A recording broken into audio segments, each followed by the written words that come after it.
Mesdames et messieurs, bonsoir, bienvenue sur RTI1, bienvenue sur la chaîne qui rassemble.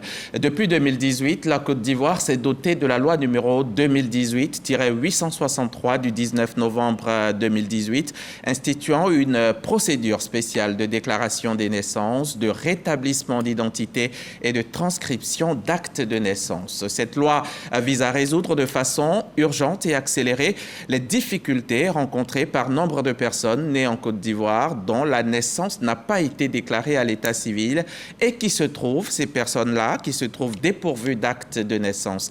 Un décret vient donc de proroger une nouvelle fois cette loi, mais est-ce cela la solution définitive? Ce soir, nous allons en débattre. On a invité 4 personnes ressources. Le ministère de la Justice nous a envoyé le magistrat hors hiérarchie Aboubacar Ouattara, directeur du contrôle de l'état civil et des archives. Bonsoir, monsieur le directeur. Bonsoir, monsieur. Le ministère de l'Intérieur et de la Sécurité nous a envoyé le directeur général de l'ONESI, l'Office national de l'état civil et de l'identification, Christian Agokodia. Bonsoir, monsieur le directeur général. Bonsoir, monsieur David. Et puis, c'est Francine Aka Angui, maître Francine Aka Angui, qui représente l'Association des femmes juristes de Côte d'Ivoire ce soir, instance dont elle est la présidente. Bonsoir, maître. Bonsoir, monsieur David. Bienvenue sur notre plateau. Et pour boucler la boucle, nous avons un sociologue sur ce plateau. Bonsoir, Ghislain Pélébien Koulibaly. Merci, bonsoir. Bienvenue sur notre plateau. Et puis vous aussi, chers téléspectateurs, merci de nous suivre.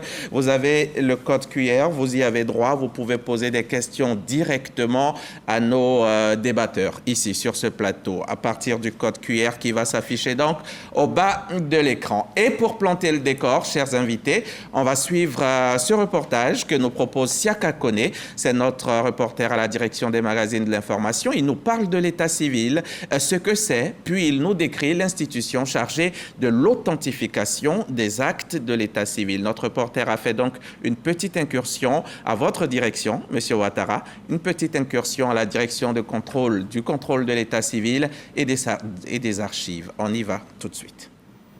L'état civil est une institution dont la fonction est d'enregistrer les principaux faits ou actes juridiques se rapportant à la situation des personnes physiques depuis la naissance jusqu'à la mort et de leur conférer un caractère authentique. Des textes législatifs et réglementaires ont permis de doter la Côte d'Ivoire d'un état civil conséquent. En 2018, les lois jumelles 862 et 863 abrogent la première loi sur l'état civil de 1964.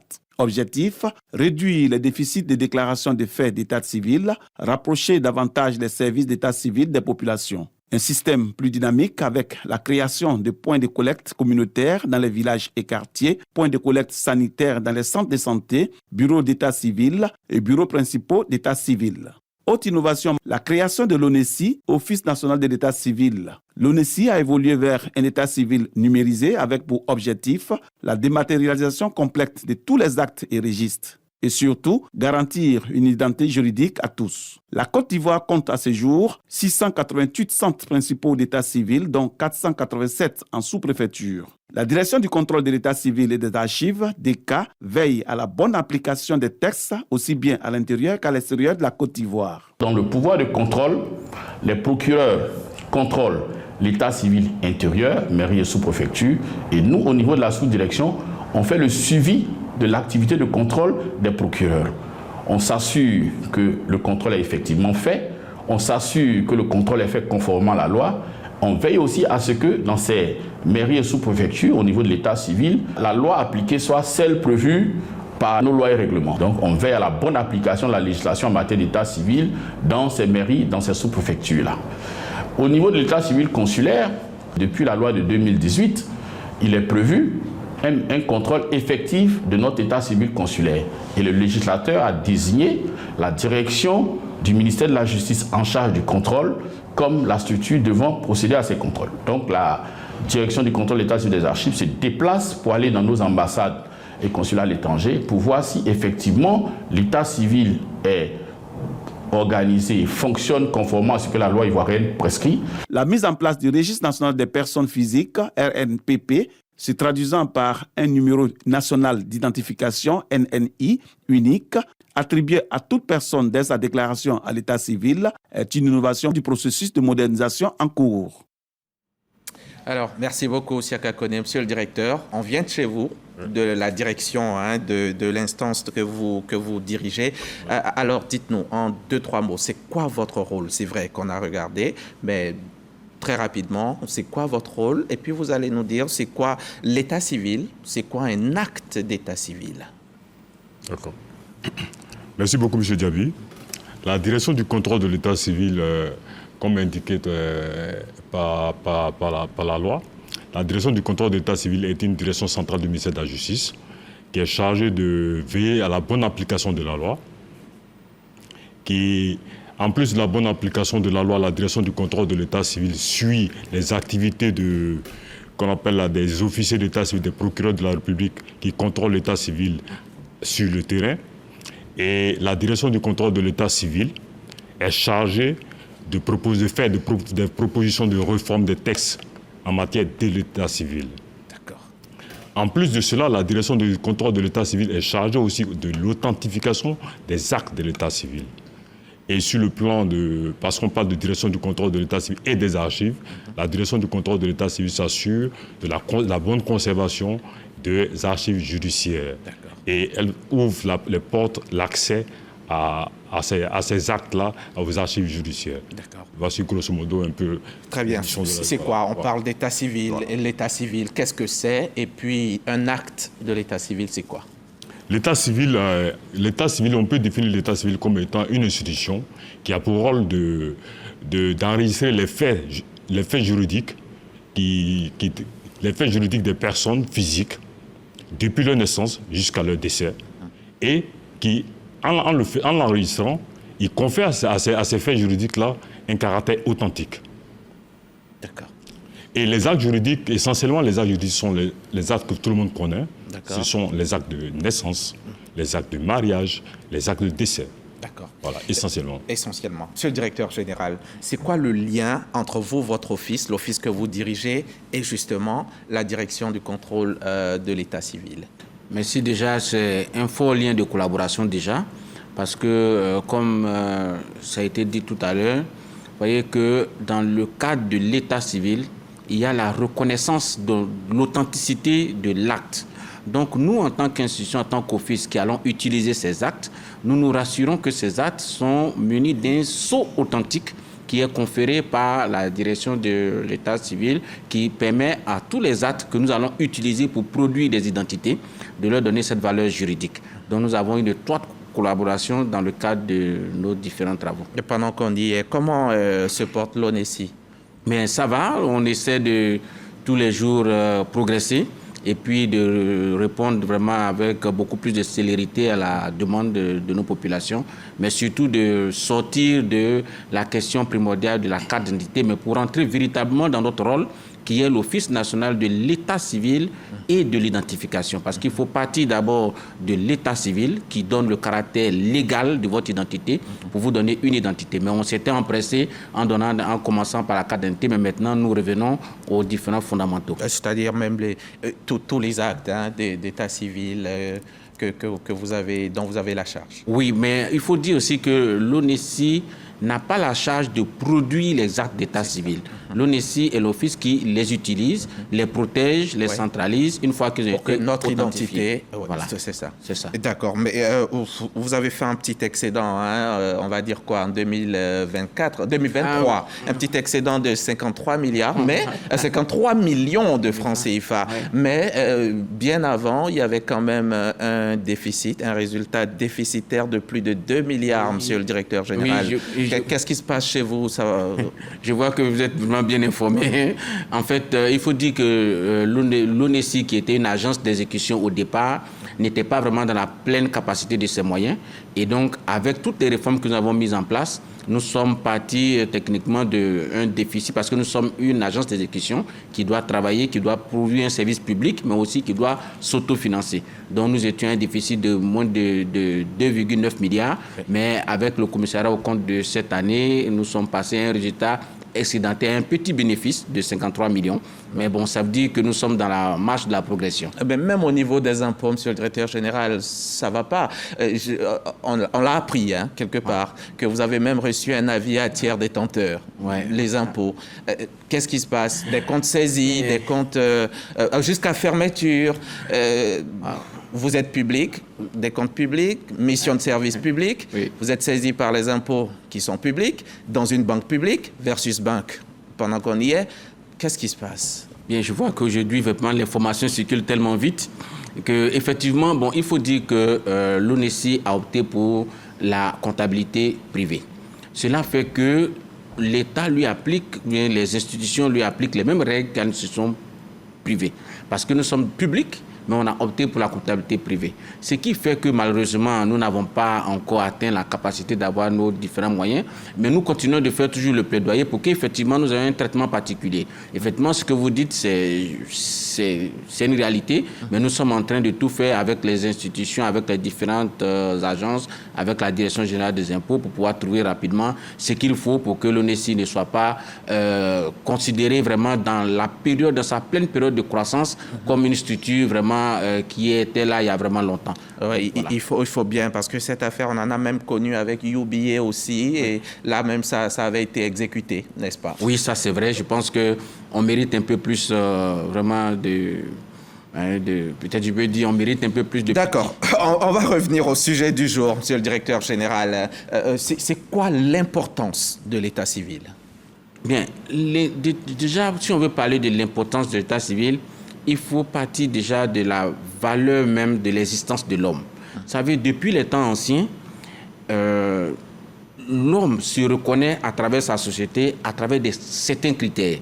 Vous voyez, quand vous prenez la population des Maasai, par exemple, ils ont des critères qui les définissent. Quand vous prenez des Peuls, ils ont des critères qui les définissent. Mais avec la mondialisation, ces critères ont évolué. Et donc, avant, on partait pour que l'État puisse connaître la pleine capacité de ces hommes qu'il peut utiliser, dont il peut disposer, on faisait des enregistrements. Mais avec l'évolution, avec l'accroissement de la population, ces enregistrements-là ont été déportés dans des registres.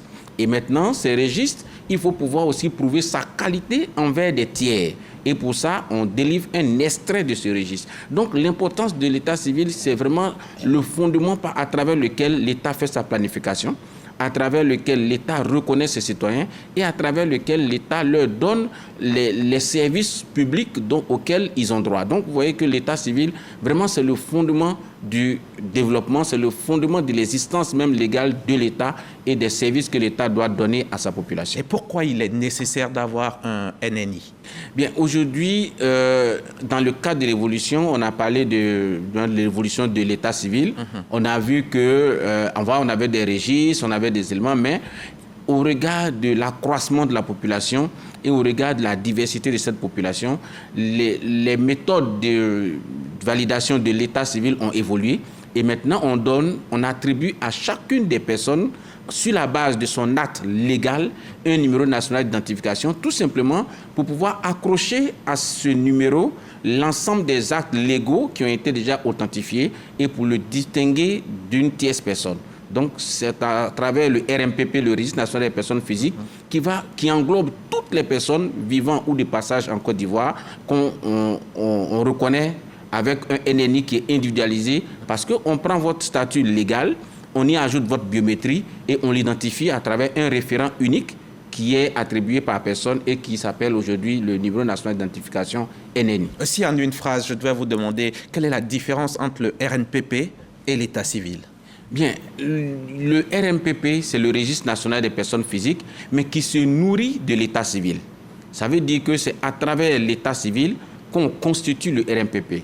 Par exemple, vous ne pouvez pas entrer dans le RMPP si vous n'avez pas d'état civil. C'est-à-dire que si l'État lui-même ne vous connaît pas, on ne peut pas vous mettre dans ce registre. Donc, avant d'entrer dans le RMPP, avant d'être constitué, avant de disposer d'un NNI, il faudrait qu'on puisse vous identifier à travers un acte légal qui est fait à travers votre état civil, à travers le document par lequel l'État vous reconnaît comme tel. Et maintenant, avec le NNI, c'est ce document-là qui va vous suivre et qui va vous protéger. Parce qu'il y a beaucoup d'actes et vous ne pouvez pas changer du jour au lendemain parce qu'il y a déjà le sceau légal. C'est pourquoi nous travaillons en collaboration avec le ministère de la Justice pour garantir aux Ivoiriens que le document que nous allons produire et qui va être présenté à des tiers soit vraiment un document légal et lui donner toute la confiance que l'État de Côte d'Ivoire mérite vis-à-vis des tiers. Et à votre gauche, nous avons une avocate qui est avec nous, Maître Aka Angui. Comment se porte l'AFJCI, l'association dont vous êtes la présidente? Merci. L'AFJCI se porte très bien. L'AFJCI a eu 40 ans. Donc nous nous portons très bien. Nous existons depuis 1984, composés, comme son nom l'indique, de femmes juristes, donc de femmes qui ont fait des études de droit, qui sont des notaires, des avocats, des magistrats, des commissaires de justice, commissaires de priseurs et j'en passe, des juristes tout simplement aussi, parce que nous avons beaucoup d'étudiantes qui sont membres. Et donc c'est près de 500 membres de juristes qui sillonnent toute la Côte d'Ivoire. Il n'y a que 500 femmes juristes dans ce pays? Non, il y en a beaucoup plus, mais on va dire 500 qui sont engagés au quotidien. Voilà. Après, il y a beaucoup plus. D'accord, 40 ans, vous l'avez dit. Vous êtes enfin reconnu d'utilité publique? Malheureusement, pas encore. Parce que je sais que ça doit être fait maintenant. Ça fait 40 ans que vous existez. Je sais que c'est un combat que vous menez depuis de longues années. Qu'est-ce qui se passe? Vous ne remplissez pas toutes les conditions. Nous remplissons les conditions. Seulement, je pense que ce qu'il y a eu, c'est que il y a eu une nouvelle loi, l'ordonnance sur la société civile, qui a mis un peu en veilleuse en fait toutes ces demandes d'utilité publique. Et je pense que notre dossier était dans le lot. Et bon, maintenant que l'ordonnance a été adoptée, je pense que le dossier va ressortir et sera mis au-dessus. Vivement que 2025 vous porte chance, Maître Aka Angui. Allez, rappelez-nous vos missions à l'AFJCI. Alors l'AFJCI, la mission principale, c'est la vulgarisation des textes de loi. Les textes juridiques, je pense que c'est la raison pour laquelle vous nous avez invités. Parce que quand on dit vulgarisation, c'est-à-dire nous allons vers les populations pour leur expliquer que disent les textes de loi. Parce qu'on dit nul n'est censé ignorer la loi, mais si vous ne la connaissez pas, si vous ne la comprenez pas, comment vous pouvez l'appliquer? Et c'est ça notre rôle. Donc nous sillonnons vraiment les hameaux, nous sillonnons les quartiers, nous sillonnons vraiment toute la Côte d'Ivoire pour expliquer aux populations en langue locale ce que disent les textes de loi, notamment le texte de 2018, les décrets conséquents, etc. Et dans toutes les matières juridiques. Toutes les matières juridiques, il faut le préciser. C'est bien de le préciser. Exactement. Ce n'est pas que l'état civil, c'est une des raisons pour lesquelles vous êtes ici, mais ce n'est pas seulement ça. Vous parlez de tabagisme, vous faites l'environnement, le foncier rural. Le foncier rural, notamment le droit de travail, des filles de maison. Les violences basées sur le genre. Sur le genre. Violences domestiques. D'accord. Vous développez un projet qui est dénommé l'accès à la justice. Oui. Qu'est-ce que c'est? Alors, l'accès à la justice, c'est un projet pour justement améliorer, aider les populations à accéder à la justice. Comment nous faisons? C'est-à-dire à travers des cliniques... À travers des cliniques juridiques, qu'on appelle cliniques parce que c'est comme si vous allez à l'hôpital pour faire une consultation, mais vous venez faire une consultation juridique.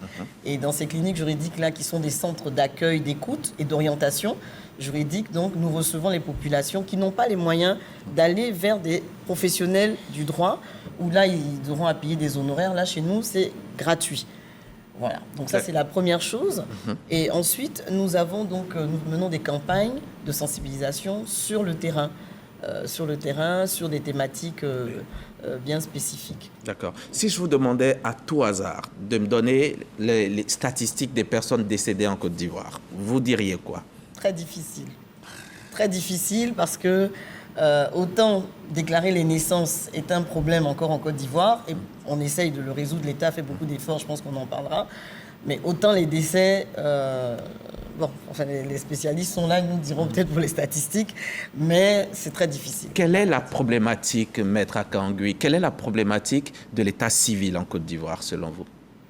Alors, la problématique, c'est une grande question, mais je dirais qu'elle est déjà culturelle. Elle est culturelle parce que le citoyen lambda ne sait pas forcément pourquoi il doit déclarer son enfant. Il a fait un enfant, il l'a mis au monde, on a fait le baptême, on a donné le nom, on a fait la fête, ça s'arrête là. Voilà, tout le monde sait que Hamza Diaby est né. Et voilà. Donc, déjà, il faut expliquer aux citoyens pourquoi il faut déclarer son enfant à l'état civil. Les gens ont un peu peur. Mais on va déclarer, c'est pourquoi? Qu'est-ce qu'ils vont faire? avec le nom de l'enfant, bon, bref, voilà. Alors le décès, là, on n'en parle même pas. La personne est décédée, on l'a enterrée, on a fait les cérémonies, 7e jour, 40e jour, on a fait 1 an, et puis c'est fini.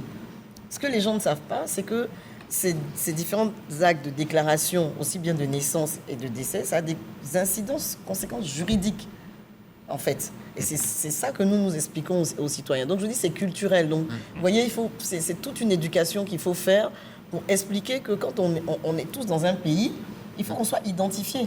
Il faut que l'État sache qui sont ses citoyens, qui sont ceux qui vivent sur son territoire, ceux qui sont de son État et les étrangers, les autres. Vous voyez, donc il faut qu'on soit identifié. Qui sont aussi concernés par les déclarations d'actes de naissance, les personnes étrangères. Tout à fait. D'accord.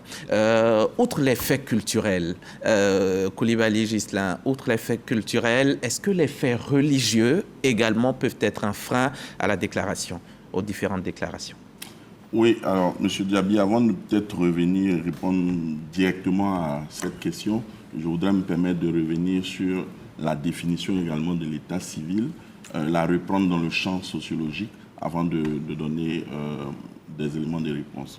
Je voudrais dire que si on convoque la définition du système des Nations Unies, le système des Nations Unies définit l'état civil comme l'enregistrement continu, c'est important, permanent, obligatoire, universel et confidentiel des faits d'état civil, notamment les naissances, les mariages et les décès. Et cette problématique de l'état civil n'échappe pas au champ de la sociologie. C'est une matière que nous traitons simplement parce que l'état civil est d'abord une donnée comportementale. C'est une donnée comportementale, c'est une donnée qui fait appel au système de valeurs, qui fait appel au système de croyances. Et l'état civil est également une donnée qui fait appel à tout ce qui est sentiment, voyez-vous, aspiration et même la santé mentale au moment où l'individu doit déclarer ou pas est un élément très important. Je voudrais aussi ajouter pour dire que quand vous regardez, c'est un phénomène social, parce que quand vous regardez finement la situation, on se rend bien compte qu'on a un système de déclaration des faits d'état civil qui n'est pas encore à son top niveau. Pourquoi? Parce qu'on a des faits de naissance, donc des cas de naissance qui ne sont pas toujours déclarés. On a des faits de décès qui ne sont pas toujours déclarés. Et donc, pour nous, effectivement, le fait religieux intervient. Il intervient parce que si vous prenez par exemple chez les musulmans, on a une semaine justement pour faire le baptême. Et donc, on peut évoquer peut-être le fait d'une semaine avant de donner le nom, mais je pense que c'est des faits qui n'agissent pas directement dans la mesure où... On a 3 mois pour faire sa déclaration. 3 mois, ça c'est ce que dit la loi. Oui. 3 mois pour déclarer les naissances, 15 jours, si je ne m'abuse, pour déclarer les décès. Mais vous constaterez que lorsqu'on sort des indépendances, le système administratif se met en place pour pouvoir constituer sa base de données d'état civil. Mais on est dans 2 logiques qui sont différentes. La logique administrative de l'État, c'est faire en sorte qu'on puisse avoir, par exemple, l'enjeu sécuritaire. L'enjeu sécuritaire qu'on doit respecter, c'est faire en sorte qu'on ait une base de données où on a la traçabilité des individus pour la sécurité des biens et des personnes. Mais en même temps, c'est des questions de sûreté nationale. Ça, c'est une logique moderne. Une autre logique moderne, c'est les enjeux politiques. Dans les enjeux politiques, on va conférer les droits politiques, mais c'est aussi un indicateur de démocratie que d'avoir un état civil sécurisé, fiable et autres. Nous avons aussi les enjeux économiques et sociaux. Dans les enjeux économiques et sociaux, vous avez l'état civil qui est la mémoire d'un pays, et à partir de l'état civil, on peut produire des données statistiques, même désagrégées, et à partir de là, on peut capter les besoins des populations et on peut planifier programmer les politiques de développement dans le domaine de la santé, dans le domaine de l'éducation et autres. Mais à contrario, quand vous regardez la logique ou la sociologie des populations, lorsque l'enfant naît, il grandit, il a le nom de son grand-père ou de sa grand-mère, mais pour le citoyen lambda, ça suffit. Il n'est pas dans cette logique programmatique où on va avoir une base de données qui lui permettra d'avoir accès aux services sociaux de base. Donc, il peut avoir la négligence qui est un élément, mais aussi l'ignorance. Vous l'avez dit, ils ne sont pas beaucoup qui déclarent, ils sont nombreux ceux qui ne déclarent pas les naissances. Mais pourquoi, justement, vous qui êtes sociologue, pourquoi nos populations ne déclarent pas forcément les naissances, les décès? Oui, les raisons sont diverses. Je parle sous le contrôle. Je sais qu'en 2019, on avait 36%. Le taux de déclaration, le taux de déclaration des naissances était autour de 36%. Et le taux de déclaration des décès... Vous confirmez cela, 18%. C'était en 2019. Maintenant, je pense que ça a dû évoluer. Ça a évolué. Je pense qu'on peut avoir 70% de taux de déclaration. Le directeur du contrôle nous le dira tout à l'heure. Voilà. Pourquoi les populations n'y vont pas? Alors, les populations n'y vont pas. Il peut y avoir plusieurs raisons. Une des raisons, c'est le fait que les populations ne trouvent pas d'intérêt à déclarer. Elles ne trouvent pas d'intérêt à déclarer et les populations... Alors que l'intérêt, il y en a tellement, c'est tellement important. Voici les spécialistes qui l'ont dit. Est-ce que vous pensez que ça ne leur parvient pas? La sensibilisation n'est pas suffisamment faite? Alors, la sensibilisation peut se faire, mais prenez par exemple à l'ouest, vers Djourouzon, où on a de gros campements, où les personnes ne sortent pas de leur campement, font toute une vie et ne vont pas en ville. C'est des communautés qui sont repliées sur elles-mêmes, qui ne voient pas d'utilité directe à aller déclarer. Parce que généralement, on va déclarer en tant que population lorsqu'on est confronté au défi, par exemple, d'un enfant qui est scolarisé et qui est en classe de CM2, qui a besoin d'un acte d'extrait de naissance en ce moment. Mais ce problème est en train de trouver solution, justement avec les agents de collecte, non? C'est ça, oui, tout à fait. Je pense que pour emboîter le pas au sociologue, je veux dire aussi qu'il faut partir aussi dans le comportement même des personnes. Vous avez vu, pendant la colonisation, par exemple, chaque village protégeait ses enfants. Et donc, quand le colon vient et il vous demande de déclarer les enfants, on les cache tout de suite. Parce que déclarer les enfants, ça veut dire que ce sont les prochains qui vont aller aux travaux forcés, ce sont les prochains. Donc, on a gardé un peu ça. Mais il faut dire qu'aujourd'hui, au regard de tous ces problèmes-là, l'État a fait des efforts. L'État a fait des efforts pour que ce ne soit pas seulement la population qui doit faire les efforts. L'État a consenti beaucoup d'efforts à travers déjà le cadre législatif, a fait évoluer les lois et a permis maintenant que, au lieu d'attendre que ce soit uniquement le père qui vienne déclarer la naissance, toutes les personnes qui ont connaissance de la survenue de la naissance, la sage-femme, l'oncle, la tante, le neveu, le voisin, le pasteur, l'imam, et j'en passe, peuvent déclarer la naissance. Ensuite, on a fait évoluer le délai à 90 jours. Ensuite, on a mis à travers le ministère de nouveaux dispositifs pour que l'état civil se rapproche le plus possible des populations en mettant les points de collecte sanitaires et les points de collecte communautaires. C'est là dont vous parlez tout à l'heure. Le point de collecte communautaire, ça veut dire qu'au sein de la communauté, le chef de village forme quelqu'un et il désigne quelqu'un que nous formons et qui reçoit un équipement de ce type-là et qui fait ce qu'on appelle la déclaration de naissance. Parce qu'il faut faire la différence entre la déclaration de naissance et l'extrait date de naissance. C'est deux choses différentes. Ce qui intéresse au premier chef l'État, c'est que les naissances soient déclarées. D'accord. Donc une fois que la naissance est déclarée, l'officier d'état civil va apposer alors son sceau dessus et va reconnaître cette déclaration pour en faire maintenant un acte d'état civil, un extrait date de naissance. Et pour cela, la loi a vraiment évolué, et y compris même la prise de la loi spéciale pour nous permettre d'amnistier tout ce passif, d'absorber le passif et de faire en sorte que vraiment dans les 2 ou 3 prochaines années, et nous espérons vivement, nous mettons tout en œuvre pour qu'à la fin de cette nouvelle extension de 3 ans, on ne puisse plus parler en Côte d'Ivoire de personnes qui ne disposent pas d'un extrait de naissance, qui ne sont pas déclarées à l'état civil. Est-ce que cette situation, ça pourra pallier le fait que les centres d'état civil, il n'en existe pas beaucoup dans ce pays. On est à 8500, près de 9000 villages, alors que les centres il y en a à peine 500, 600 peut-être. Monsieur le directeur. 700 points. 700 points. 201 communes et 400. Pour 9000 villages, monsieur le directeur. Oui. En fait, quand on parle de la problématique de l'état civil, la non-déclaration des faits d'état civil, il y a beaucoup d'aspects en fait, qui interviennent. C'est vrai qu'il y a la pesanteur peut-être traditionnelle et religieuse, mais il faut dire qu'il y a...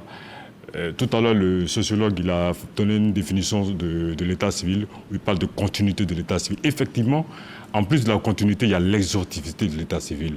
C'est-à-dire qu'il faut la couverture du territoire national. Parce qu'en fait, tout à l'heure, quand on parle de distance, pour parler de distance, les personnes, très souvent, elles parcourent beaucoup plus de distance pour aller vers le centre d'état civil pour faire leur déclaration. C'est vrai que dans la loi, il est dit que la déclaration elle est gratuite. Mais si vous devez payer des frais de bourser des frais de transport, c'est un frein à la déclaration. Ce n'est même pas que les frais de transport. Voilà. La gratuité, d'accord, mais le timbre, il a un coût. Et 500 francs, c'est souvent beaucoup pour des gens. Est-ce qu'il ne faut pas aussi trouver, je ne sais pas, quelque chose? 500, c'est beaucoup d'argent. Oui, 500, c'est beaucoup d'argent. La déclaration, elle est gratuite, mais vous n'êtes pas obligé de récupérer en même temps l'extrait de naissance. D'accord. Vous pouvez faire la déclaration de naissance. Ouais. En fait, il faut dissocier les deux. D'accord. En fait, la déclaration de naissance, elle est gratuite. Allez-vous cotiser quand vous arrivez à avoir 500 francs? Vous venez prendre votre extrait de naissance. Voilà, ça c'est possible. C'est possible de le faire. Maintenant, ce que je voulais dire, je voulais faire remarquer que ce n'est pas que la pesanteur religieuse, en fait. Non, il y a les faits culturels également. Tout à fait. Faits culturels, mais aussi le fait que les populations elles-mêmes, elles n'ont pas la bonne information. Qui doit leur apporter cette information? N'est-ce pas vous, le ministère de la Justice, vous qui êtes chargé de l'état civil? Non. Le ministère de la Justice est chargé des réformes textuelles. Oui, vous avez donné tout à l'heure votre rôle. Qui doit se charger de porter l'information aux populations? La gestion de l'état civil appartient au ministère de l'Intérieur. Maintenant, je viens. Maintenant, on a su sur le plateau, fort heureusement, l'association des femmes juristes, elle-même l'a dit, elle est proche des populations. Oui. Donc, elles peuvent donner la bonne information aux populations pour qu'elles puissent savoir. Pas au nom de l'État, hein. C'est une association qui n'est même pas encore reconnue d'utilité publique, qui se débrouille, qui a des appuis de bailleurs, etc., que l'État, forcément, n'aide pas encore. Oui, mais on a beaucoup d'autres structures. La Commission nationale des droits de l'homme. D'accord. Voilà, par exemple, qui a un maillage territorial qui est très important. Et avec cette commission, nous travaillons avec cette commission. Nous mettons à la disposition de cette commission des dépliants qui parlent de l'état civil. Mais les dépliants, on ne sait pas tous lire. Au fond, dans nos villages, dans nos hameaux, on ne sait pas tous lire cela. Est-ce qu'il n'y a pas, comme elles le font, elles, de façon presque volontaire, bénévole, comme elles le font, parler dans les langues locales à nos populations? Ici, on le fait. Nous utilisons beaucoup les radios de proximité avec lesquelles nous travaillons et qui, effectivement, relaient ces messages-là. Vous pensez que notre état civil est performant? Notre état civil, la situation actuelle de notre état civil, nous sommes, depuis 2018, nous avons amorcé une réforme. Nous tendons vers la modernisation.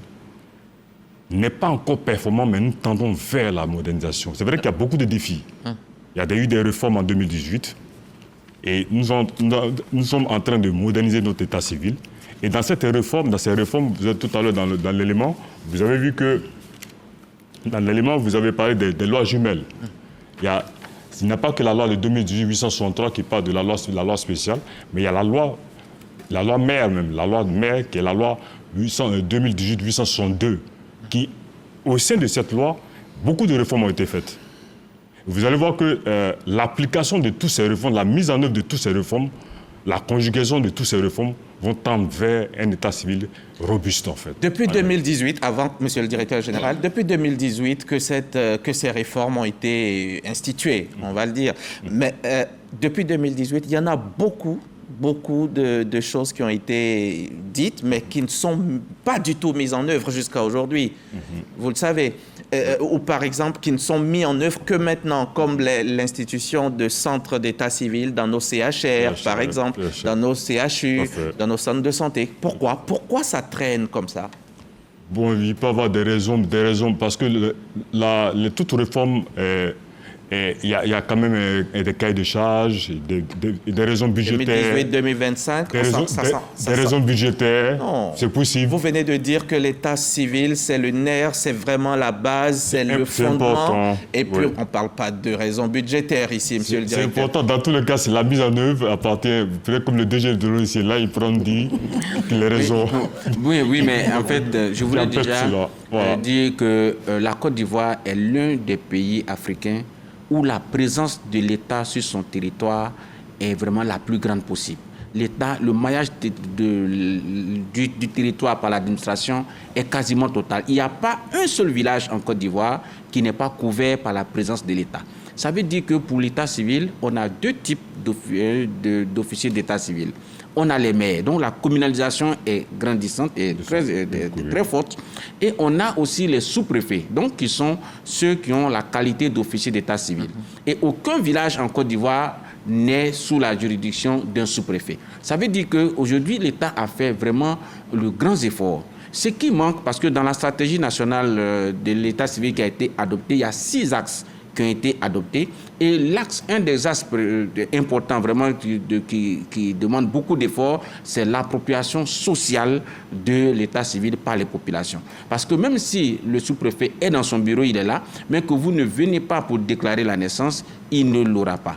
Maintenant, pour revenir à la question... C'est pour ça que vous partez désormais vers eux. D'où l'institution des points de collecte communautaires pour que déjà dans chaque village, on ait déjà un référent et la loi l'a prévu et nous sommes en train de le... Il y a ce que vous ne dites pas non plus. Même les sages-femmes aujourd'hui aident un peu à cela, les agents vaccinateurs, n'est-ce pas? Tous ceux-là sont appelés à collecter les infos et à vous les porter. Et la loi les prévoit comme des points de collecte sanitaire. Et aujourd'hui, le dispositif que l'ONESI déploie, c'est ce dispositif-là qui manquait pour répondre à la question que vous avez posée. Pourquoi depuis 2018 ça traînait? Il nous fallait un instrument technique. Et aujourd'hui, grâce à la technologie, l'État de Côte d'Ivoire connecte tous les centres d'état civil. Et donc, nous avons eu un appui du gouvernement il y a 3 mois. Et nous avons quasiment couvert tous les centres d'état civil. Nous sommes à 580, si ma mémoire est bonne, 588, 590 centres d'état civil sur les 600. Et les autres qui ne sont pas couverts, c'est pour simplement des raisons techniques ou de couverture réseau qui font qu'à travers ces centres et les centres de santé qui leur sont liés, les sages-femmes font directement la déclaration de naissance. Donc aujourd'hui, on peut dire que l'état civil en Côte d'Ivoire est en pleine mutation qualitative. Elle est en train de... D'accord. Et quels sont les problèmes, je viens à M. Coulibaly, quels sont les problèmes auxquels vous êtes confrontés la plupart du temps par rapport justement au fait à l'état civil en pleine mutation? Qu'est-ce que vous rencontrez comme problème? Vraiment, il y a le gros problème de l'appropriation déjà par les populations, mais il y a aussi le gros problème de l'appropriation par les différents acteurs. J'ai cité les acteurs de l'état civil, on a les sous-préfets, on a les maires et on a le personnel de santé. Vous voyez, donc c'est ceux-là, parce que l'ONESI n'est pas... qui ne crée pas les faits d'état civil. Donc, il faut que, de façon, il y ait une synergie entre tous les acteurs, entre les magistrats, le personnel de santé, le personnel des mairies, pour que cette dynamique qui est impulsée puisse produire des effets pour la population. Et cette dynamique-là, aujourd'hui, elle n'est pas encore vraiment huilée et elle est encore à construire. La loi 2018, cette loi spéciale, pour ceux qui nous prennent en marche ou même ceux qui sont avec nous depuis, vous allez nous dire qu'est-ce que c'est exactement? La loi de 2018, qu'est-ce qu'elle dit? Le décret qui vient la proroger, qu'est-ce qu'il dit également? Et voilà, pour qu'on sache où on est. Je ne vais pas me faire l'erreur d'imiter le juriste, mais je vais le dire en des mots très simples. Tous ceux qui nous regardent, pour que les gens nous comprennent. C'est ça. C'est une loi qui a été prise pour que une personne qui n'a jamais été déclarée, donc qui n'a pas d'état de naissance, ou qui ne sait même pas où se trouve son état de naissance, peut venir et à travers un processus qui est facilité, va pouvoir être inscrit dans le registre d'état civil de l'année en cours, mais dans son lieu de naissance. Aussi, cette loi permet à une personne qui utilise un acte de naissance ou un extrait d'acte de naissance qui n'est pas le sien, de pouvoir revenir et de dire au magistrat que... Même s'il est devenu un haut cadre de ce pays. Même s'il est devenu un haut cadre, même s'il est le directeur général de l'ONESI, il repart, il dit vraiment, je viens pour me rétablir dans mon identité parce que je prenais l'identité d'un X. Et je peux vous dire que ce sont des cas que nous rencontrons dans le cadre de la position d'identité et qui sont des véritables cas sociaux. On a des hauts fonctionnaires de ce pays qui sont obligés de payer des rentes ou des loyers à des familles, à des personnes parce que... Pour ne pas qu'on les dénonce. Pour ne pas qu'on les dénonce. Et aujourd'hui, le gouvernement a dit, j'amnistie tout ça, je vous libère. Donc pour nous, c'est une loi... Mais est-ce qu'il n'y a pas la gêne aussi? Est-ce qu'un haut magistrat de ce pays qui vraiment a tout fait alors qu'il a le nom d'un cousin, vous pensez que... Le monsieur Abaka a dit tout à l'heure, et le sujet a dit qu'il y a la question de la confidentialité. C'est pourquoi à l'ONESI, nous positionnons comme le tiers de confiance et nous respectons les données à caractère personnel. C'est pourquoi nous cachons certaines données. Donc la protection des données à caractère personnel, je peux vous dire que la RTCI y veille vraiment, pour que tout ce que nous traitons soit confidentiel entre la personne et l'organisation. Mais la loi spéciale aussi concerne les personnes qui utilisent un faux acte. C'est-à-dire qui ont peut-être changé d'acte de naissance ou qui ont falsifié, ou bien des personnes qui elles-mêmes sont dépourvues d'acte de naissance et ne savent pas où elles sont. Donc, toutes ces personnes-là viennent et sont rétablies dans leur identité et sont amnistiées de tous les faits. Très bien. Et conservent leurs avantages. On va où quand on est concerné et quelle est la procédure? Bien, la première procédure qu'il faut faire, c'est d'abord de se rendre dans son lieu de naissance, c'est-à-dire là où vous êtes né. Donc, quand vous arrivez là, vous allez voir l'officier d'état civil qui est le maire ou le préfet. Celui-ci va vous faire remplir un formulaire qu'il va adresser au magistrat. Le magistrat va lui répondre et alors va lui donner l'ordre, à travers une réquisition, de pouvoir vous inscrire dans le registre d'état civil de l'année en cours. Voilà. D'accord. J'ai donné de façon simplifiée pour que les gens comprennent. Petit exercice pratique. Moussa Bakayoko a commis un délit en tant que Moussa Bakayoko. Et pour une raison ou une autre, il change d'identité, utilisant peut-être l'extrait d'un tiers. Il change d'identité, il devient Doumbia. Ibrahim Doumbia. Moussa Bakayoko, c'est le nom premier. Et puis, avec la loi spéciale, il veut retrouver son identité première, qui est Moussa Bakayoko, donc, le nom avec lequel il a commis le crime. Il a commis le délit, le crime. Quand il la récupère et que la justice, vous les magistrats, vous rendez compte que c'est ce monsieur-là qu'on recherchait à l'époque. Comment ça se gère? Est-ce que vous disiez que tout est rétabli, tout est arrangé? Est-ce qu'à ce niveau-là, la loi le frappe, Moussa Bakayoko, parce que... Ah mais oui, la loi l'a prévue pour l'avenir. Ce qu'il a fait, il est toujours comptable de ses actes. C'est la même façon dont il est toujours bénéficiaire de son diplôme, la même façon, il est toujours bénéficiaire aussi des actes négatifs qu'il a fait. Donc ça, il peut pas y échapper. Et je pense encore que ça, c'est quelque chose qui va être très vite réglé, parce qu'aujourd'hui, avec l'état civil, nous mettons l'empreinte. Donc une fois que vous avez votre empreinte, quel que soit le nom que vous allez porter, votre NNI, votre empreinte va vous identifier. Donc qu'on ne s'y méprenne pas, la loi spéciale ne vient pas pour nous permettre d'échapper, elle nous permet seulement de rétablir votre identité. Mais vous êtes toujours comptable des faits que vous avez faits. Autant vous bénéficiez de votre diplôme que vous avez eu, vous bénéficiez aussi des crimes que vous avez faits. Très bien. Voilà. Pourquoi ce sursaut soudain? Parce que quand même, ça n'intervient qu'en 2018, plus de 54 ans après. Pourquoi aujourd'hui? Pourquoi cette disposition, cette loi-là, maintenant, tout de suite là? Non, c'est pas soudain. C'est pas soudain, c'est un phénomène social. 54 ans, c'est pas... C'est pas soudain, c'est pas soudain. D'accord. Il y a eu plusieurs étapes. Plusieurs constats. Quand on voulait mettre en place le registre national des personnes physiques, On a constaté que plusieurs personnes n'étaient pas déclarées à l'état civil. On a constaté, comme ce que vous voulez dire, on a constaté que beaucoup de personnes avaient utilisé beaucoup d'actes de naissance qui ne sont pas les leurs. Une personne pouvait poser 2, 3, 4 essais d'actes de naissance. On a constaté aussi, et ça c'est une réalité qui est typique à la Côte d'Ivoire, la destruction massive de registres d'état civil. De sorte que la loi spéciale vient pour régler ces trois situations qui sont différentes. D'abord, permettre à ce que toutes les personnes qui n'ont pas été déclarées dans les délais de 3 mois puissent être déclarées. Permettre à ce que les personnes qui utilisent plusieurs identités puissent rétablir leur identité. Et puis la troisième situation, faire de telle sorte qu'une personne qui détient un extrait d'acte de naissance, qui va à la sous-préfecture ou à la mairie, que ces 2 registres ne sont pas là, on puisse rapidement lui donner un extrait d'acte de naissance ou transcrire son acte de naissance dans les registres de l'année en cours. Est-ce que, Maître Akangui, est-ce que ce décret, selon vous, est-ce que ça peut être une solution définitive?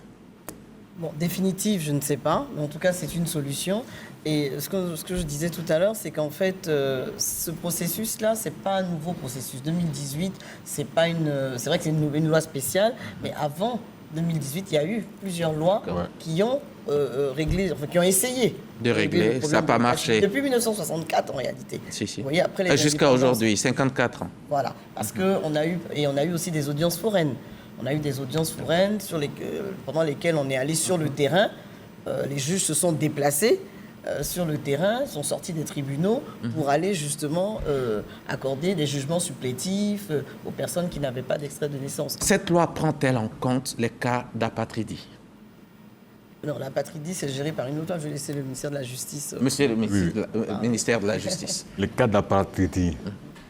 L'apatride, en fait, par définition, c'est une personne qui n'a pas de rattachement avec un État quelconque. C'est ça. Quand on parle alors que la loi spéciale, elle permet, ça dépend... Oui, vous venez de dire... Je le dis, c'est pour la déclaration de naissance. D'accord. Voilà. D'accord. Donc, parlons du cas... Ce que je voulais ajouter qu'une personne qui... Parce que l'apatridie, c'est le rattachement d'une personne avec un État, mais un apatride peut avoir un extrait d'acte de naissance.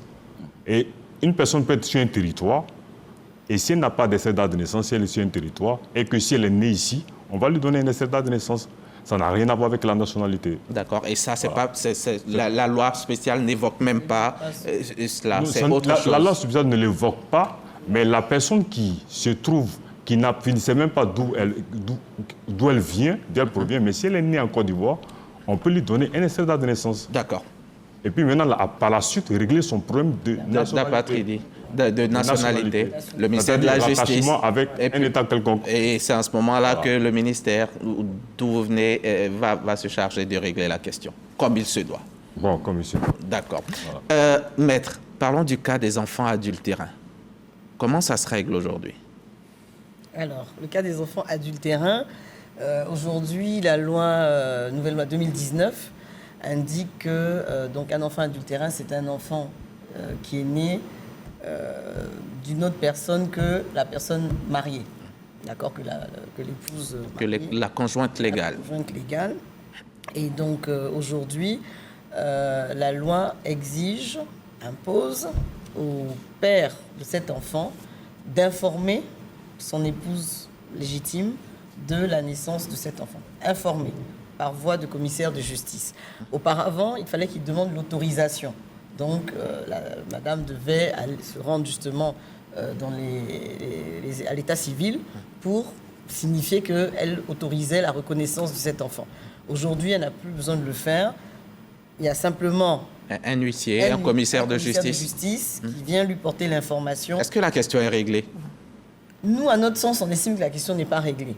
Parce que si cette procédure n'est pas suivie, c'est-à-dire que si l'époux ne fait pas la démarche d'informer l'épouse par commissaire de justice et qui va quand même reconnaître l'enfant, demain, cette reconnaissance peut être annulée devant le tribunal. Et c'est l'enfant qui en fait les frais? Qui en fait les frais. Et vous, les avocates, vous ne regardez pas l'enfant? Hein? On regarde notre client. Mais quand c'est dans l'autre sens, et quand c'est dans l'autre sens, quand c'est la femme qui est partie, je sais que la loi dit que toute femme qui fait un enfant d'office, Dans le l'enfant, mariage, c'est une combine. L'enfant a pour père. Hein? Monsieur Coulibaly. L'enfant a pour père le mari de la mère. Même si c'est pas vrai. Et s'il peut le démontrer. Il peut le démontrer. Après, voilà, il y a des procédures. Il peut aller au tribunal pour contester. Quand il y a une action de contestation de paternité, dire que par exemple, il n'était pas là au moment de la conception, ou pour une raison ou pour une autre, on peut faire un test d'ADN, etc. D'accord. Mais la présomption Mais on a la est déclaration. favorable à la femme. D'accord. Oui, moi, je pense que la déclaration des naissances déjà règle le problème. Parce que l'État veut que toutes les naissances soient déclarées. Donc, qu'elle soit une naissance née d'un couple légitime ou l'autre, mais la naissance est déclarée. Donc, déjà, cet enfant, il est connu de l'État, il est déclaré. Il est né, il est là, il existe. Et après, maintenant, le processus peut continuer. C'est pourquoi Ça vous regarde pas. C'est ce qui se passe dans... Voilà, je ne suis pas d'accord, parce que l'enfant est déclaré, mais il est déclaré sous quel nom? L'enfant Voilà. est L'enfant déclaré sous à quel l'état nom? civil Oui, sous quel nom? et il est déclaré avec l'identité de sa mère. De sa mère, De sa voilà. mère. On est Mais d'accord. aujourd'hui, déjà le gros problème qu'on avait, c'est que ces enfants n'étaient pas déclarés parce qu'on confondait la déclaration avec l'extrait date de naissance. Mais aujourd'hui, les enfants qui sont déclarés, ça veut dire que l'État a la connaissance de leur existence parce que au début, vous n'avez pas que lorsqu'on arrive à la maternité, de façon manuelle, il y a les feuillets que la sage-femme remplit. Donc, elle ne se pose pas la question s'il est né d'un couple, tout ça. Elle dit aujourd'hui, à telle date, à 22h50, j'ai accouché une dame d'identité X, un enfant de sexe masculin, à telle heure, et elle vous remet le feuillet. Et c'est avec ce feuillet que vous allez au centre d'état civil. Mais maintenant, l'État dit, cette procédure-là, je la mets déjà à l'hôpital pour que cette déclaration-là ne m'échappe pas. Donc cet enfant, au moins en termes de déclaration, il est couvert. Il existe. Il existe. Et Maître Akangui ne veut pas qu'on lui donne le nom du père. Non, j'ai parce pas que- dit ça. Moi, ce que je voudrais rapidement insister sur la problématique de la faible appropriation ou de la non-appropriation de l'état civil par les populations. C'est fondamental. Parce qu'en réalité, est-ce que le système de l'état civil prend en compte le contexte socio-culturel ou les besoins spécifiques des populations ou des communautés? Je le dis parce qu'on a des indicateurs. On a parlé tantôt du faible taux de déclaration. C'est un comportement que de déclarer ou de ne pas déclarer les naissances ou les décès, mais mieux, on a parlé des cas de fraude. Quand vous regardez la multiplicité des naissances, des gens, les René Caillé, qui naissent plusieurs fois, c'est des cas de fraude. C'est un comportement. Deuxième chose, il y a les cas d'emprunt. Justement, Voyez-vous, tout cela... on en arrive. Vous y allez un peu trop vite. Ghislain Coulibaly, c'est justement cela. Il y a de nombreux cas de fraude qui sont annoncés sur l'état civil en Côte d'Ivoire. Vrai, pas vrai. Mes invités ici, vous allez le dire dans quelques instants, notamment le directeur général et le directeur du contrôle. Le temps pour nous d'écouter quelques Abidjanais à qui on a tendu le micro. Ils s'expriment sur la question. La Côte d'Ivoire aujourd'hui est comme un pays de l'Eldorado aussi, je peux m'exprimer ainsi. Donc tout le monde veut quand même bénéficier des retombées de la nation. Voilà, donc ils veulent tout simplement la nationalité pour pouvoir être libres de mener leur activité. Devenir ivoirien, chez moi, ça devient un luxe. Nous avons un nombre considérable d'étrangers ici. Il faut forcément être ivoirien et puis bénéficier de tout ce qui est avantage. La Côte d'Ivoire, c'est un pays qui est très accueillant. C'est une terre d'espérance, comme nous dit notre hymne national. Un pays qui accueille, qui regorge tellement de ressources, qui regorge tellement de belles personnes, de belles âmes, qui fait qu'avoir cette nationalité-là, c'est un bonus. La nationalité ivoirienne a beaucoup d'avantages, que ce soit à l'étranger comme sur le plan local. Donc, je me dis qu'aujourd'hui, c'est un moyen stratégique par lequel certaines personnes font des affaires, certaines personnes jouissent de certains privilèges au niveau local. Je demande à l'État d'avoir assez de rigueur, d'être pointueux sur tout ce qui concerne les documents administratifs ivoiriens. Parce qu'aujourd'hui, si ces choses-là ne sont pas prises en compte, si ces choses-là ne sont pas vraiment structurées, les relations extérieures seront de plus en plus difficiles. Maître Akangui, quels sont les cas fréquents de fraude que vous rencontrez dans votre mission? Alors, les cas fréquents de fraude, c'est ce que Justin disait tout à l'heure, c'est des personnes qui ont plusieurs extraits de naissance, qui sont nés aujourd'hui en 80, après vous voyez, ils sont nés en 2011. Voilà, c'est ce qu'on rencontre, on rencontre très souvent. Et vous réglez la question comment, quand vous êtes sur le terrain? Bon, quand on est sur le terrain, quand on est confronté à un cas de fraude, on saisit le procureur de la République. On informe, on fait des dénonciations, voilà, pour que le cas soit pris en cause. Mais je veux dire, les cas de fraude, ça peut être aussi sur le nom des parents. Le nom des parents. Parce que un enfant qui a été trouvé, par exemple, qui n'a pas de parents, on ne veut pas passer par la procédure d'adoption, donc on prend des raccourcis, on met le nom d'une mère, et puis d'un père, mais au moins d'une mère, et puis voilà, on attribue cet enfant-là à quelqu'un. Vous voyez, ça c'est des cas qu'on rencontre assez fréquemment. Vous réglez ça comment, monsieur le directeur? Les cas de fraude comme celui-ci? Bon, si on se met dans le cadre de l'état civil, la loi spéciale règle ce cas. C'est la loi spéciale. C'est ça. C'est la deuxième situation qui est prise en compte par la loi spéciale, le rétablissement d'identité. C'est ça. Monsieur le directeur général, est-ce qu'il ne faut pas former nos mères, les mères, parce qu'il y en a qui peuvent être des professeurs, des enseignants, etc., et qui deviennent du coup des maires, ils sont élus, ils sont de facto officiers d'état civil, et s'ils ne sont pas formés, des documents qui ne sont peut-être pas authentifiés, sur lesquels ils apposent des signatures qui peuvent conduire à des complications. Vous comprenez à peu près ce que Oui, tout à fait, vous avez vraiment raison, parce que vous voyez que l'état civil, c'est une matière en elle-même. Et depuis toujours, on ne l'a pas vraiment considéré comme l'état civil. Moi, j'ai pour habitude de dire durant nos sessions que nous reconnaissons en nous-mêmes que nous avons pris beaucoup de liberté avec notre état civil, ce que nous n'aurions pas dû faire. Et aujourd'hui, le gouvernement a pris la chose à bras le corps, a mis les instruments nécessaires, a mis l'Office national d'état civil de l'identification qui fait des formations pour que l'état civil soit géré maintenant par des professionnels. Vous avez vu, les magistrats sont des professionnels. Par contre, les agents de l'état civil ne sont pas des professionnels. Parce que vous avez des gens qui le font par pratique et par habitude. Ils n'ont pas l'information de l'évolution de la loi. Je donne un exemple. Aujourd'hui, le nom d'un enfant est justement par défaut obligatoirement le nom de son père. Mais quand vous allez que vous allez vouloir appeler votre enfant autrement, l'officier d'état civil doit vous conseiller, vous dire voici ce que la loi dit. Et la loi dit maintenant c'est prénom avant le nom. Donc tout ça, ce sont des choses qui sont enseignées, l'évolution de la loi. Mais et les combinaisons, mère et père, qui forment un nom, et pour l'enfant, ça peut exister aujourd'hui? Il faut regarder l'état civil strictement au regard de la loi. La loi a donné, et nous faisons des formations.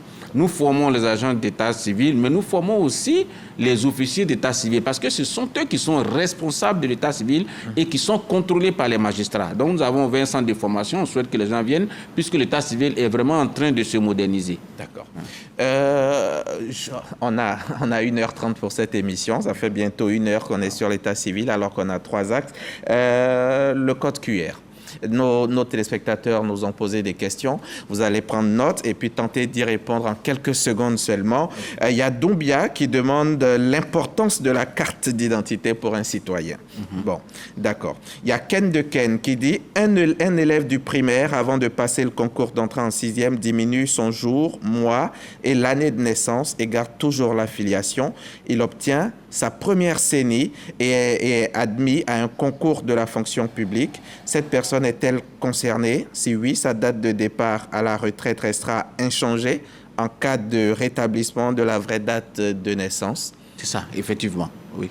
Donc ça, c'est Donc, s'il lui restait 10 ans pour aller à la retraite, ça veut dire que même s'il reprend son vrai âge et qu'en fonction de son vrai âge, il lui reste 2 mois, il va toujours lui rester 10 ans.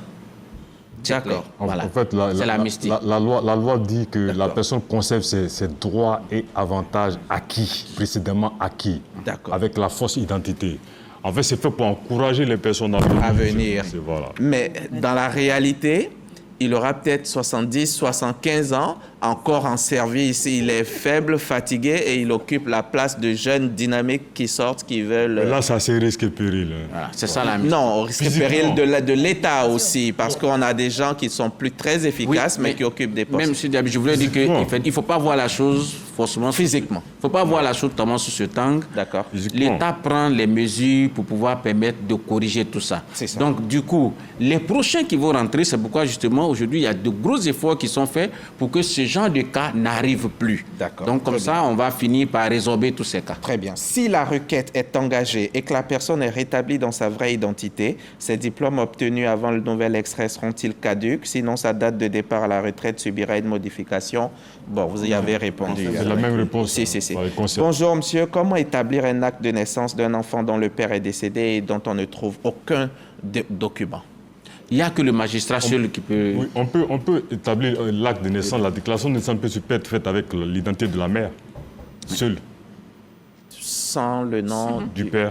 Sans les documents du père. Si on ne connaît pas mais la mère, elle sait qui est son mari, qui est le père à son enfant. Si elle vient le dire sans document officiel, si elle vient dire, par exemple, c'est M. Ouattara Bakar, elle n'a pas de document pour attester.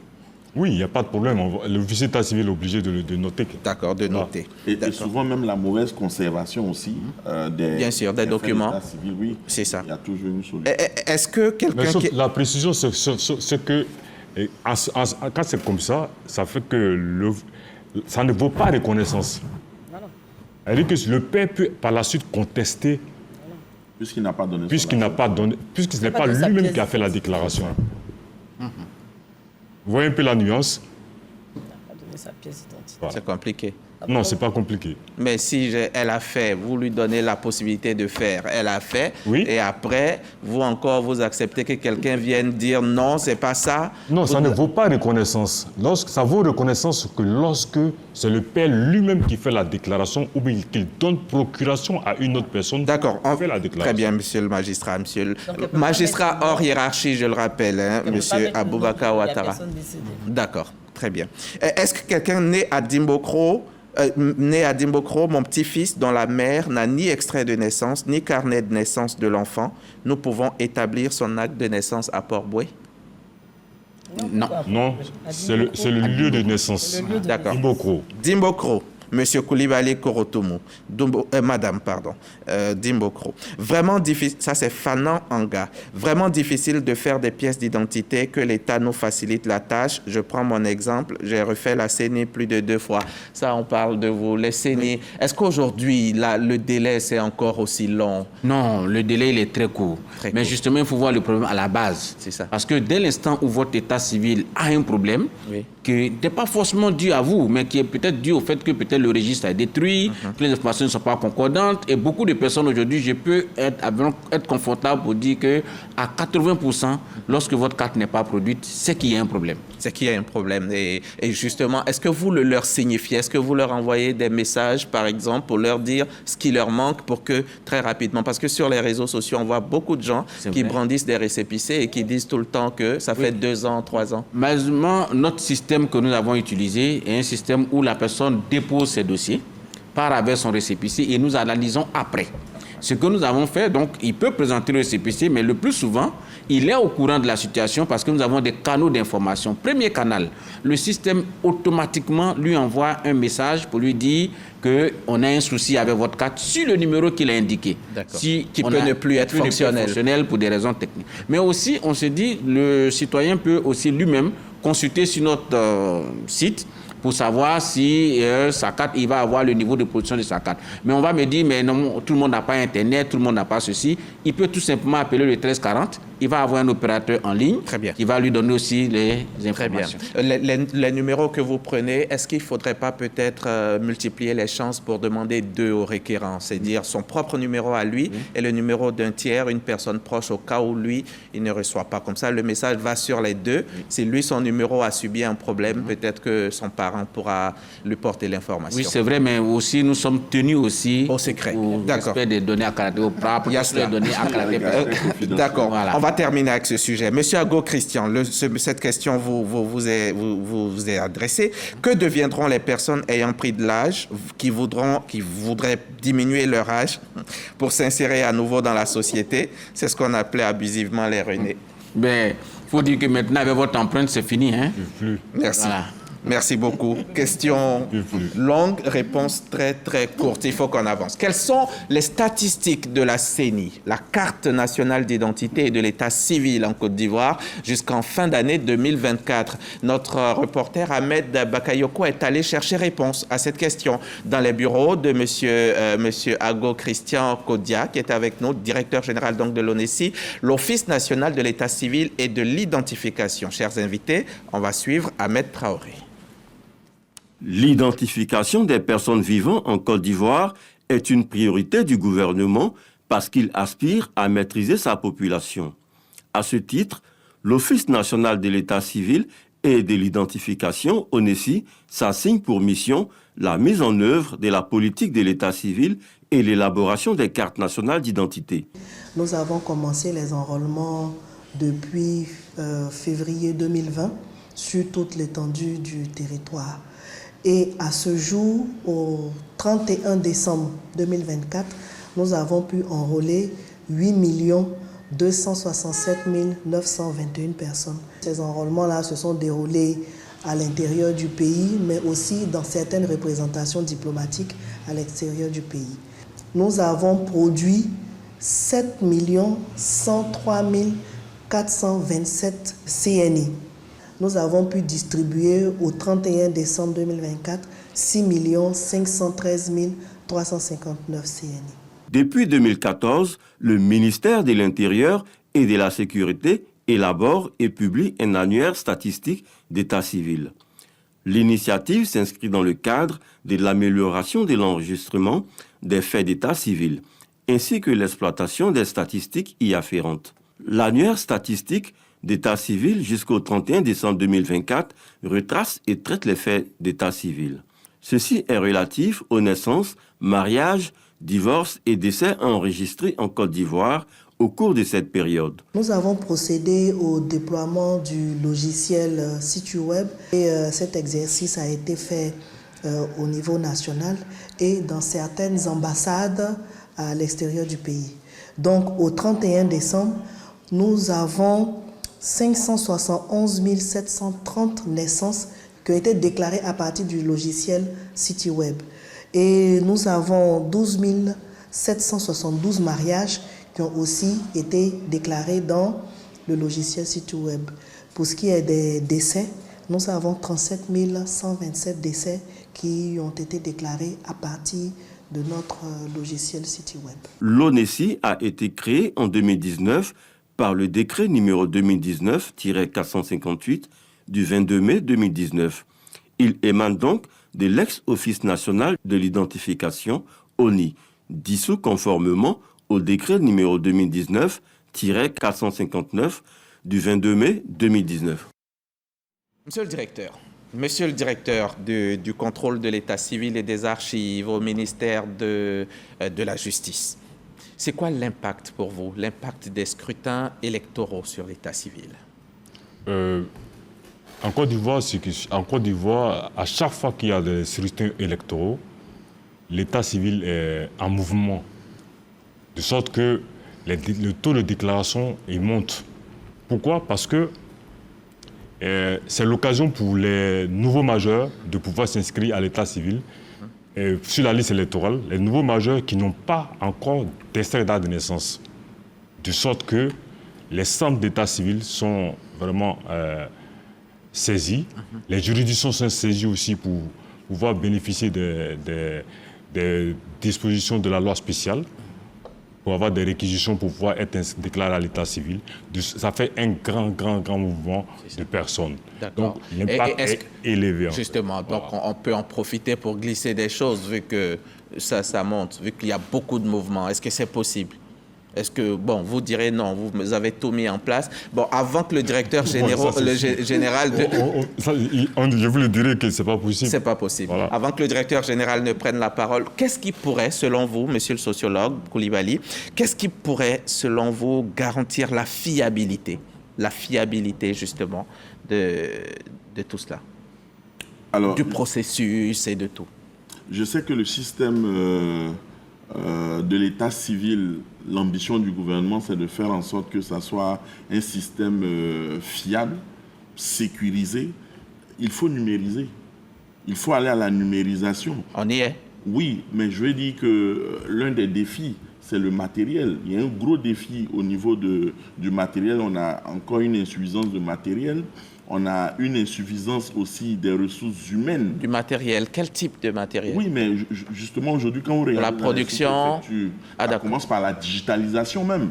Et avec la digitalisation, ce sont des ordinateurs. Donc, c'est de voir le nombre d'ordinateurs qu'on a. Est-ce que les personnes qui manipulent la matière état civil, est-ce que ces personnes-là sont formées en termes de renforcement de capacité? Est-ce qu'ils sont en nombre suffisant?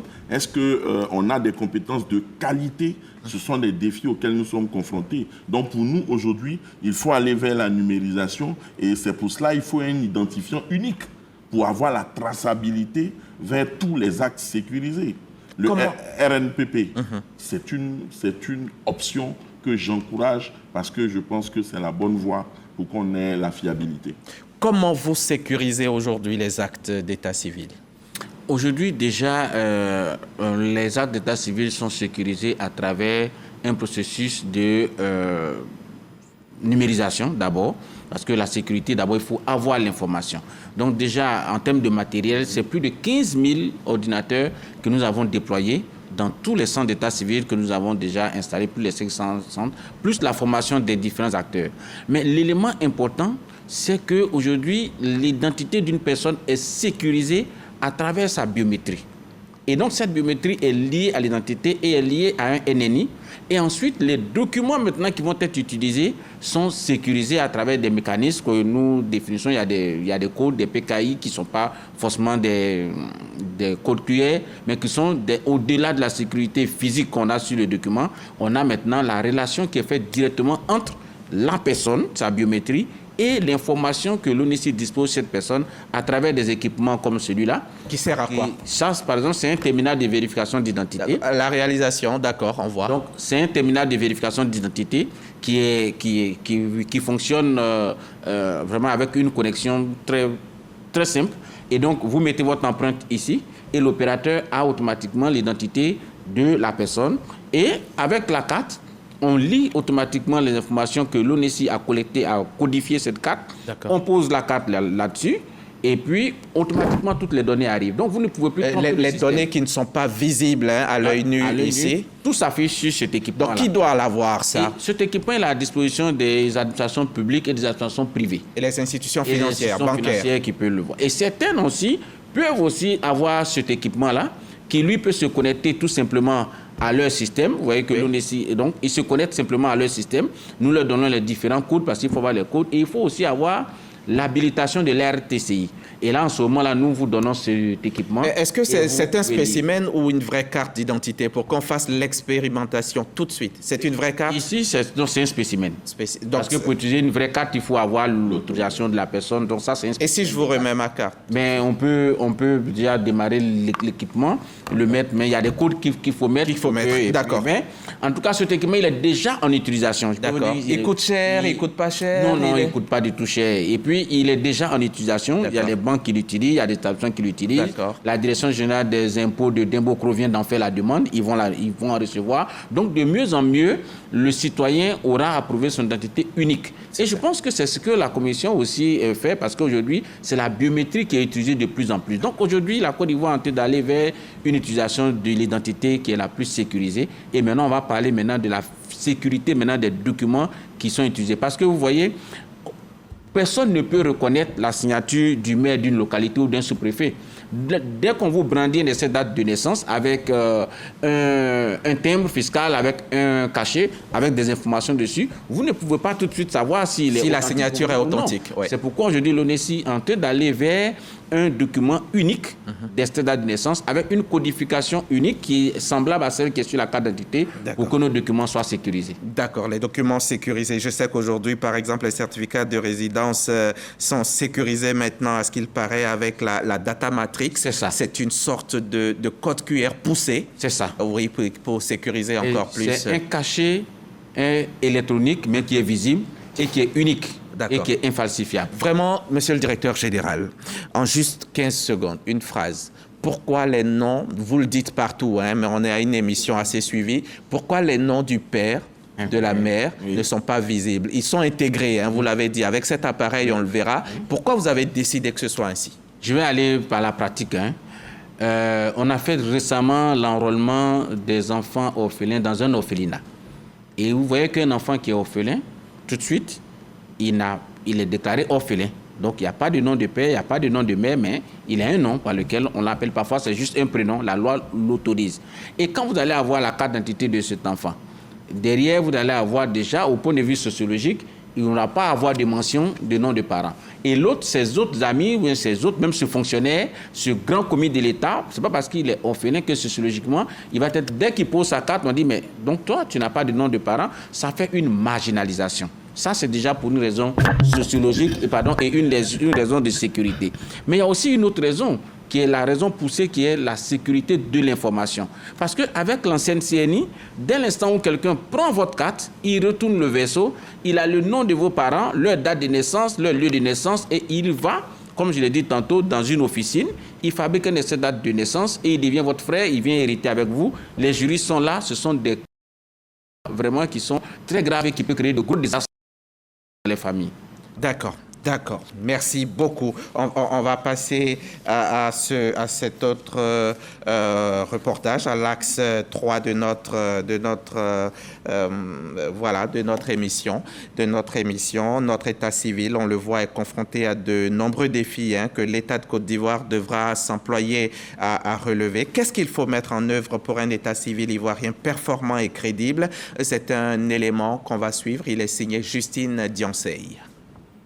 En Côte d'Ivoire, l'on enregistre un faible taux de déclaration des faits d'état civil liés à la non-déclaration de 36% des naissances, de 45% des enfants de moins de 5 ans, la déclaration de seulement 18% de décès sur 257 440 décès attendus, selon les projections de l'Institut national de la statistique, INS, soit 46 385 décès, donc un décès sur 5. À ces défaillances s'ajoute l'insuffisance des cadres juridiques, le manque d'infrastructures et de ressources humaines en nombre suffisant et de qualité, l'insuffisance de matériel, la non-appropriation de l'état civil par les populations. Autant d'insuffisances à corriger pour rendre l'état civil ivoirien performant et crédible. Nous avons beaucoup de nos parents qui sont dans les villages et qui n'ont aucun document, qui n'ont jamais été déclarés à l'état civil depuis leur naissance. Alors, est-ce que ces personnes, il faut les laisser comme ça dans l'anonymat? Je dis non. Donc, j'ai entrepris moi-même une tournée de rapprochement de l'administration des administrés. Donc, j'ai appelé ça la structure chez vous parce que, en allant dans chacun des villages, c'est l'ensemble donc des services qui sont disponibles dans la sous-préfecture qui se déplacent. Le projet dénommé Registre national des personnes physiques, RNPP, est la solution à tous les problèmes de l'état civil et de l'identification à moyen et à long terme en Côte d'Ivoire. Nous avons 1013 élèves du primaire, plus de 351 majeurs. Ma plus grande satisfaction a été de réussir à convaincre une personne qui a 89 ans de se faire déclarer pour avoir un extrait de naissance. À moyen terme, le RNPP va créer un système d'état civil moderne et sécurisé, mettre en place un mécanisme de collecte des données relatives au décès, des procédures de collecte des causes de décès auprès du ministère de la Santé et de l'Hygiène publique de faciliter les procédures de déclaration des faits d'état civil, de constituer un fichier central de données biographiques et biométriques des individus. À long terme, le Registre national des personnes physiques, RNPP, facilitera les échanges intra-administration et entre administration et acteurs économiques, mettra en place des outils statistiques performants permettant la prise de décisions et la mise en œuvre de stratégies nationales et locales pertinentes et adaptées. Au regard de tout ce qui précède, les perspectives de l'état civil ivoirien s'annoncent bonnes. Monsieur Koulibaly Pelébien, Ghislain, c'est quoi, selon vous, la conséquence d'un état civil mal maîtrisé? Alors, mal renseigné. Oui, un état civil mal maîtrisé peut déboucher sur l'incohésion sociale, peut déboucher sur des risques de déstabilisation. Vous savez que l'état civil aide justement à aller vers l'organisation d'élections à travers même la population électorale. Parce que de toutes les façons, lorsqu'on fait la révision de la liste électorale, donc la RLE et autres, quelle est la matière première? C'est bien l'état civil. Et donc, pour moi, il y a vraiment un lien entre scrutin électoral et état civil. Et vous allez constater que lorsqu'on est dans le cycle électoral, et surtout lorsqu'on amorce les joutes électorales, tout de suite, on a une crise de confiance qui naît. Et il y a quand même beaucoup d'ignorance. Parce que beaucoup de personnes pensent que lorsqu'on fait le recensement général de la population et de l'habitat, le nombre qu'on donne, ce n'est pas le nombre d'Ivoiriens, c'est la population résidant sur le territoire ivoirien. Mais quand vous regardez cette population, il faut extraire les non-nationaux qui sont autour de 22 à 25%. Si on les extrait, vous allez voir que pour constituer la population électorale, au regard du code électoral, il faut que vous soyez national. Et si vous êtes national, vous voyez que ça, c'est très important. Les questions de sécurité. Si vous avez une base de données de l'état civil mal maîtrisée, comment on va sécuriser les personnes et les biens? La sûreté nationale est exposée. C'est ça. Donc, vraiment, c'est un élément très important que d'avoir des statistiques fiables et sécurisées. Parce que c'est la matière première qui permet d'aller vers des actes sécurisés. Monsieur le directeur du contrôle de l'état civil et des archives, quelle solution pour remonter le taux d'enregistrement? Quelle solution pour remonter le taux d'enregistrement? Plusieurs solutions. Je penserai à la sensibilisation, à la bonne sensibilisation des populations. Parce que l'inertie des populations fait qu'on se retrouve toujours dans les cas de hors délai. Parce que si les populations sont bien sensibilisées, les déclarations de naissance, le délai, c'est de 3 mois. Si elles sont sensibilisées sur l'importance même de l'état civil, et c'est vraiment, elles pourront déclarer les naissances dans les délais, de sorte qu'à nous empêcher de rentrer dans les cas de hors délai. Et en plus de cela, à côté de cela, je pense à la formation de tous les acteurs. Même les agents de collecte. Tous les acteurs de l'état civil, que ce soit magistrats, officiers d'état civil, agents de l'état civil, agents de collecte.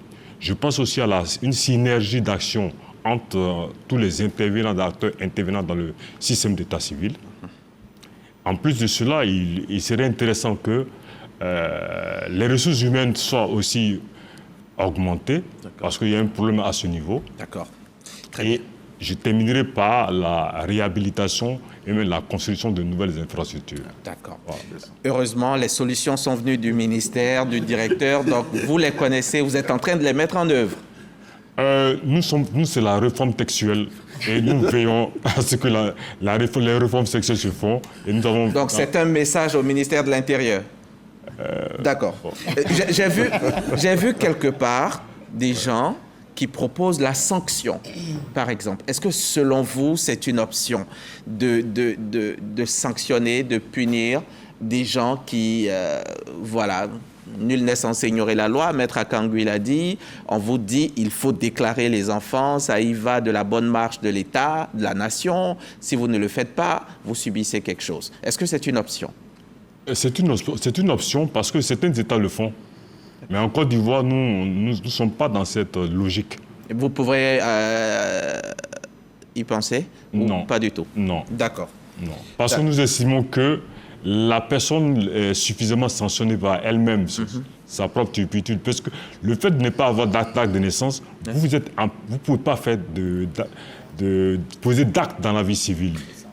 Voilà. Monsieur le directeur général, selon vous, est-ce qu'on peut arriver à rattraper le passif?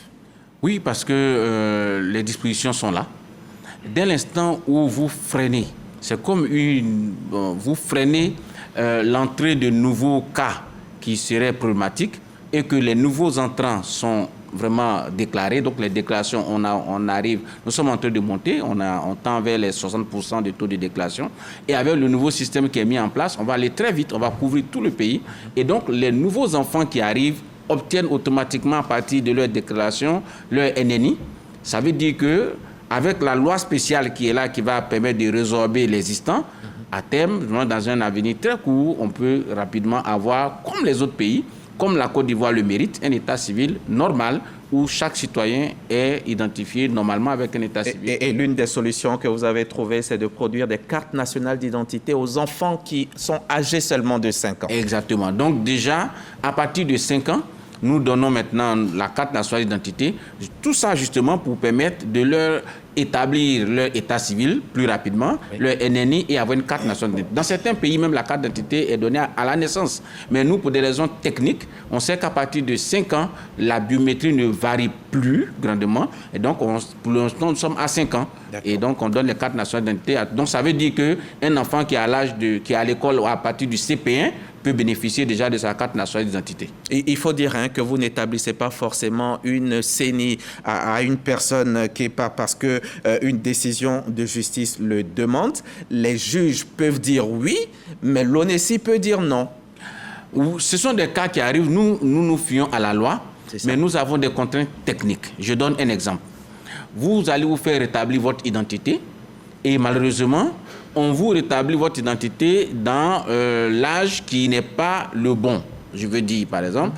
Et donc, quand vous venez que nous devons inscrire ça dans notre système, il peut se trouver que votre enfant devient peut-être votre grand frère ou bien que votre frère. Donc, on a des difficultés techniques qui font qu'à certains niveaux de décision, l'application devient pour nous difficile. Ça veut dire qu'il faut une cohérence dans tous nos systèmes. Par exemple, si vous êtes divorcé et qu'on ne peut pas marier 2 personnes dans notre système, donc du coup, tout ça sont des cohérences techniques qui font qu'à certains cas, l'application de la décision devient difficile. Ouais. Donc l'âge, parce que nous, le système, il contrôle l'âge. Et donc si entre vous et votre premier fils, il n'y a que 3 ans, voilà, donc ça veut dire qu'à ce moment-là, on demande de revoir un peu. Or ça, le juge, il ne peut pas le savoir. Il ne peut pas le savoir, malheureusement. Donc ce sont des informations que nous portons à leur connaissance. Nous apportons des informations additionnelles pour leur permettre maintenant de mieux éclairer leurs décisions. C'est ça. Il se trouve que les faits d'état civil sont différents dans plusieurs communes, plusieurs mairies. Pourquoi, par exemple, il n'y a pas de communication entre elles ?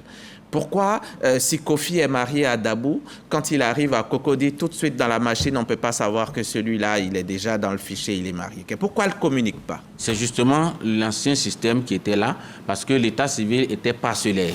Donc chaque mairie, chaque sous-préfecture a son état civil. Certains même ont, entre griffes, modernisé, parce qu'ils ont apporté des ordinateurs, ils ont là, mais l'état civil, c'est un fait qui est national. Donc aujourd'hui, le fait de communiquer l'état civil de rang national fait que vous ne pourrez plus avoir des faits d'état civil disparates. Donc, vous êtes né à Tanda, vous mariez avec une épouse qui est née peut-être à Bangourou ou quelque part, instantanément, les systèmes communiquent. Ce qui n'est pas le cas, ce qui n'était pas le cas jusqu'à présent. On a un exemple parce qu'il y a des gens qui sont... Aujourd'hui, nous faisons la retranscription des extraits d'acte de naissance, même dans certains consulats. Nous sommes en train de déployer. Donc, vous êtes né à Paris. Vous allez au consulat général de la Côte d'Ivoire à Paris, vous faites retranscrire votre extrait d'acte de naissance et ici à Abidjan, on a déjà cette information de façon instantanée et vous pouvez faire votre carte nationale d'identité. Ça veut dire que les faits maintenant communiquent et permettent vraiment à l'officier d'état civil d'utiliser beaucoup plus sereinement et avec beaucoup plus de sécurité l'état civil. Alors, à quand la gestion unifiée des bases de données liées à l'identité? Pourquoi une multiplicité de structures liées à cela? Pourquoi? L'ONESI, vous ne pouvez pas faire cela?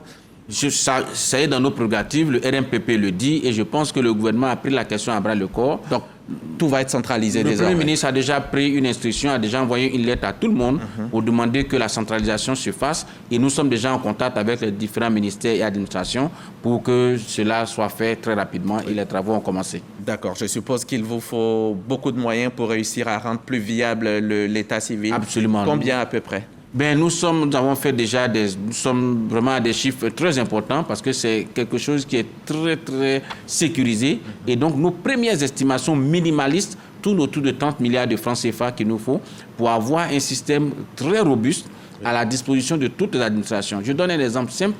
Si quelqu'un arrive, il faut que nos systèmes soient avec la haute disponibilité. C'est-à-dire qu'à tout moment, qu'une sage-femme veut interroger nos systèmes, un enfant qui est né à minuit doit être déclaré automatiquement. Ça veut dire que ces informations doivent être hautement disponibles et avec la communication qu'il faut pour couvrir tout le territoire, mais surtout la sécurité informatique. Parce que ce sont des données importantes, il faut les sécuriser, la sécurité coûte cher. Vous nous promettez ici devant la nation, dans 5 ans, tout ça, ça peut être réglé? Nous avons fort espoir et nous pensons même que ce sera bien avant les 5 ans. Si les 30 milliards vous sont offerts, vous sont remis? Ah oui, et même, oui. L'État vous regarde, votre ministère regarde, le ministère de la Justice. Madame, on termine avec vous. Vous êtes si charmante ce soir. Dites-nous, dernière phrase, solution, qu'est-ce que vous proposez? Alors moi, ce n'est pas des solutions, c'est un plaidoyer. D'accord. C'est un plaidoyer parce que j'ai entendu beaucoup de belles choses. Je pense que les Ivoiriens sont très contents d'avoir entendu tout ça. Mais on aimerait bien que vraiment dans la pratique, ce soit effectif. Que tout ce qui nous a été promis en tant que bureau d'accueil, bureau agent de collecte, etc., que tout ça soit opérationnel. Parce que les communautés sur le terrain, les communautés rurales notamment, ont d'énormes difficultés pour obtenir leurs documents administratifs. Et vraiment, on fait ce plaidoyer. L'Association des femmes juristes de Côte d'Ivoire se tient à la disposition de l'État de Côte d'Ivoire. Donc, qu'ils n'hésitent pas aussi à faire appel à nous pour les aider à faire ces sensibilisations et vulgarisations sur le... Ce que femme veut, je vous remercie. Dieu veut. Merci beaucoup, maître. Voilà qui met fin à notre émission de ce soir. La Côte d'Ivoire qui offre sa chance à chaque citoyen concerné par la situation de retrouver son identité véritable. La Côte d'Ivoire qui continue à faire en sorte que l'état civil soit fiable et sécurisé. La sensibilisation continue donc et tout le monde doit jouer son rôle pour qu'on y arrive. Merci à vous, chers invités. Merci beaucoup, M. Ouattara, M. Koulibaly, M. Agokodia. Merci beaucoup, Maître Akangui, de votre temps, que vous avez pris de votre temps pour venir enrichir ce débat. Bien à vous, bonne soirée, bon retour chez vous et dans vos familles respectives et heureuse année 2025. À très vite à vous aussi, chers téléspectateurs. Bonsoir. Bonsoir.